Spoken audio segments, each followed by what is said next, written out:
You are going to be reading part of Chapter 9 in the Birchbark House.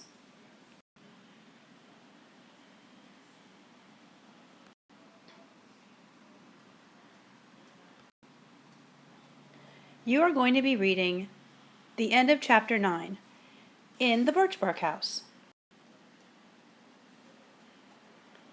You need to have your book in front of you, and you should be on page 129. And we're looking at the second paragraph that begins with Mama. When you are ready to turn your page, you will hear that sound so that you know that it is time to turn the page. Mama and Grandma set their work out on blankets before them. Grandma was completing the edge of a great round box of birch bark, one that she would use to store her red willow kinnikinnick. She was binding the edges with strips of basswood bark and sinew. She had cut fancy shapes of stars out to sew on the sides. Mama had set aside Day-Day's fancy moose hide jacket in order to finish Angelina's fine clothing to wear at the gathering dance that would soon be held as soon as a few more families had set up their winter households. Grandma, meanwhile, had finished a beautiful dance fan made of partridge tail. Its handle was of birch bark, bound tightly, quilled with sweet flowers. The thimbles that Mama was sewing onto Angeline's shawl caught bright orange sparks of fire as Mama worked each one into the wide strip of ribbon. First she punched a little hole in the tip of the thimble with her awl. Then she threaded a bit of red cord through, knotted the end well inside the thimble, and sewed the end of the cord underneath the ribbon so it didn't show. As soon as she took the last stitch, Angeline clapped her hands. "Let me try it on," cried Angeline impatiently. Laughing, Mama handed it to her, and beautiful Angeline wrapped herself in its fine swirl. Grandma handed her the dance fan. Everyone admired. "Mama," said Okomayas, "can you help me now?"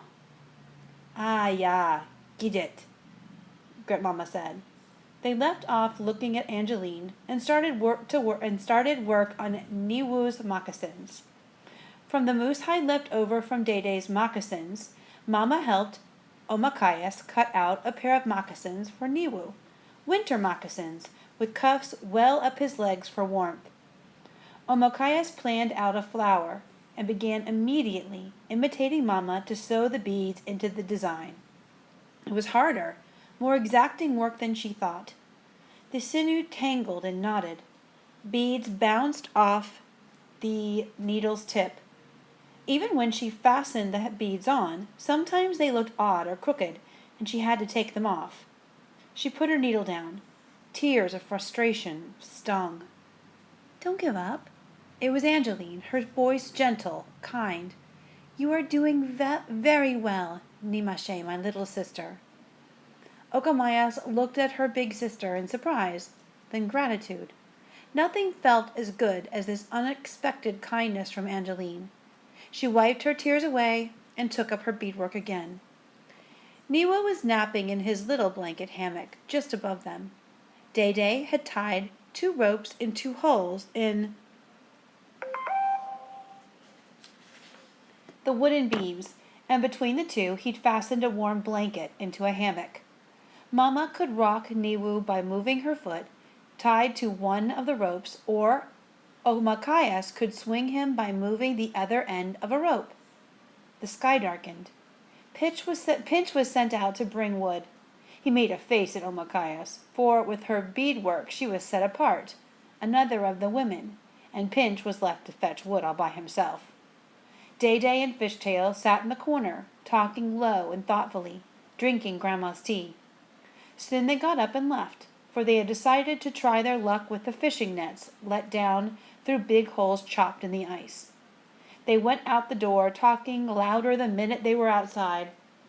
There was a little space of quiet around the women, all together. The time seemed just right to ask Nokomis for a story. "Wida maniship." "Dega," Nokomis, Omakayas asked. "Tell me a story." "What story do you want to hear?" "Windingo," said Pinch, returning, his arms stacked with wood. "Are you sure you want to hear it?" Nokomis growled deep in her chest, showing her sharp teeth. Owa!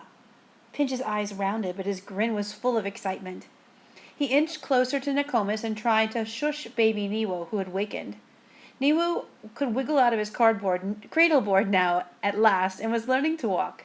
He pulled himself along by grasping shoulders, clothes, hair, anything to keep upright. When eventually he plumped down, he showed his pleasure by trying to bang his stick doll to pieces against the side of the earth. Gaigo, Omokaya said, but her voice was gentle as she showed Niwo how to dance the doll instead of break it. Pinch! From outside the men were calling him. The big men. He clattered down the wood, jumped to his feet, and ran out the door. Being called by the men was better than a story, even a Wendigo story, any old day. Once again, the women and Niwo were left alone. Now, Nokomis said, I can tell you an old story about my grandmother. She looked tellingly at Mama. You know the one. Gidget, said Mama, only half teasingly. Do you think they're old enough to hear it? I was 8 years old when it happened, said Grandma. Same as Omokayas now. Then tell it, Omokayas begged. Yes, tell it, said Angeline. Tensno put down her work for a moment to beg laughingly along with everyone else. Grandma's story. Fishing the dark side of the lake. When I was a little girl, said Nokomis, her voice lilting high and dropping low, her voice far away, I was told by my grandfather, who I lived with, who raised me, never to fish on the dark side of the lake. Why, you wonder? I never knew that either. Never found out until, of course, being a young girl and very curious, I took my grandfather's canoe out one day while he was sleeping. I put my fishing spear and nets in their canoe. I would fish where the water was deepest, strangest, bluest on clear days and blackest on cloudy days. That's where I paddled. I had a stick and a line. I let that down, baited, and waited to see what sort of fish I would catch. The wait was long, my grandchildren, and I fished where there I grew uneasy. I remembered my grandfather's warning, the way he insisted that I was never to approach the steep water. I'd seen him looking out there, sometimes at sunset, his eyes sad and clear. Sometimes he mentioned my grandmother. She had gone away young, I knew that. Not much more. Her favorite food, he said, was fresh plums. She could stand beneath a plum tree and eat all day, he said. When he said that, he smiled. Fresh, wild plums. I had taken dark red plums with me. As I sat in the boat waiting for the fish to bite, I put them slowly, one by one, into my mouth. What was wrong with this side of the lake, I had to wonder. Except for the depth and darkness, it wasn't much different. I would find out what was different, I decided. I kept my line in the water. My bait must have been wrong, though. My bait mustn't have been no good. I didn't get a bite, even a little nibble. Maybe, I thought, Grandfather told me not to fish this dark side of the lake because no fish lived here. That would be a joke on me. Just then I looked over the side of the boat, and I spilled all the rest of my plums into the water. Sah! I was disgusted. Down they went to the bottom. Not long after they sank from sight, though, I had a strong tug on my line. Then, not just a tug, a real pull. Soon I was struggling to keep from being dragged overboard. I had caught something very huge. A hand reached out of the water, pulled itself up my fishing line, finger over finger, fist over fist, until suddenly the beautiful face of a woman appeared. She looked up at me and kept climbing. Do you have any more plums? She asked. I said no, but I helped her onto the boat anyway. Her hair was dark and endlessly long, covering her, and underneath it she was naked. Her smile was gentle. Her skin was purple, gray, cold, the color of those plums. There was something familiar about her, something awful and yet familiar. I was very much afraid and began to paddle quickly back to Grandfather. Still, I was a curious child. Who are you? I asked as we traveled along. "I'm your grandmother," she said. "Here's what happened. Long ago I married your grandfather. We could not be parted. We were like one person, he and I. He was stingy with me. After I bore our first child and lay her in his arms, after she grew for a year, I became my daring self again. I became again the wild girl." Not quite yet. "I again became the wild girl he'd loved from the beginning. One night I dared him to swim with me in the lake. We went out in our canoe to the deepest part of the lake, the darkest and the coldest side, where you have found me. We threw off our clothing. I dived in deep as I could, pulled my way down until I reached the bottom. My dear grandchild, that's when I got lost.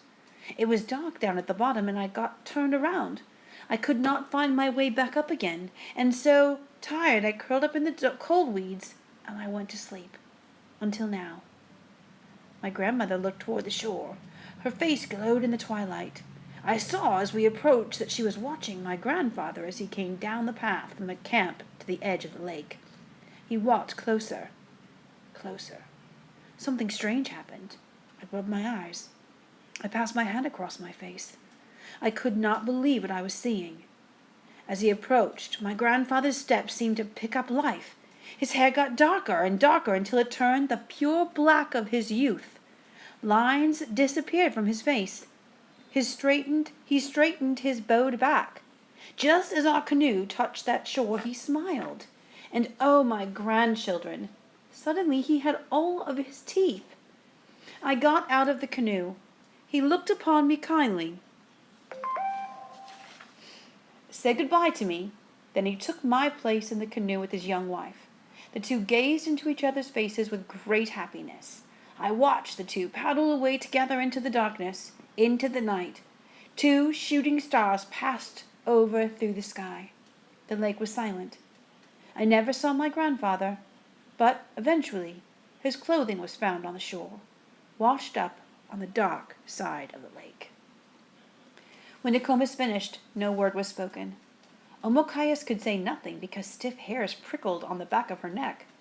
She couldn't get the sight of that hand reaching out of the water from her mind. Ten Snow and Angeline were wiping tears from their eyes. Mama sighed and continued her work, slowly, carefully on Angeline's shawl.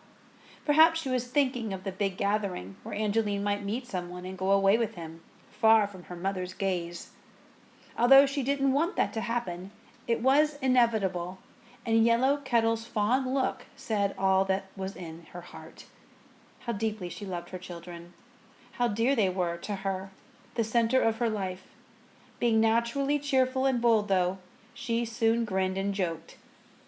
Yellow Kettle could not help turning the mood her way, and soon everyone was laughing over Niwu's tumbling and Andig's playful squawks as Niwu followed him, grabbed for him. Andig knew how to stay just out of reach of those chubby, curious fingers.